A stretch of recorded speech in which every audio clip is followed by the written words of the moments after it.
இளைய தளபதி விஜயோடைய திரைப்படம் தான் வந்து புலி. சிம்புதேவனோட இயக்கத்துல இந்த திரைப்படம் வந்து உருவாக்கிட்டு இருக்கு. இந்த திரைப்படத்துல 2 கதாநாயகிகள் ஸ்ருதி ஹாசன் அண்ட் ஹன்சிகா 2 பேருமே வந்து விஜய் கூட நடிக்கிறாங்க. அது மட்டும் இல்லாம 80கள்ல முன்னணிகள்ல இருந்த நம்ம ஸ்ரீதேவியும் நடிக்கிறாங்க. இந்த திரைப்படத்துல 2 விஜய் நடிக்கிறாரு. ஒருத்தர் கடந்த கால விஜய், இன்னொருத்தர் நிகழ்கால விஜய். கடந்த கால விஜய் வந்து ஒரு படை தளபதியா இருக்கிறாரு. அண்ட் வந்து மகாராணியா நம்ம ஸ்ரீதேவி நடிக்கிறாங்க. இரண்டாம் கட்ட படப்பிடிப்பு வந்து மைசூர் அரண்மனையில வந்து நடத்த போறாங்களாம். விஜயோடைய கத்தி திரைப்படம் வெளிவந்து ரொம்ப பெரிய ஹிட் ஆனதும் விஜய்க்கு வந்து இன்னமும் அதிகமான மார்க்கெட் வந்துட்டதுனால அவருடைய படத்தை வாங்குறதுக்கு நீனா அப்படின்னு போட்டி போட்டுட்டு இருக்காங்க மார்க்கெட்ல.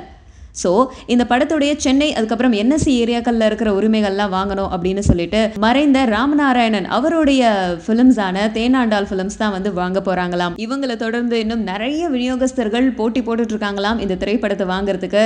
ஸோ இந்த திரைப்படம் வெளிவரதுக்கு முன்னாடியே நல்ல லாபம் சம்பாதிக்குது அப்படின்னு சொல்லிட்டு கோடம்பாக்கத்தில் இருக்க எல்லாருமே பேசிக்கிறாங்க.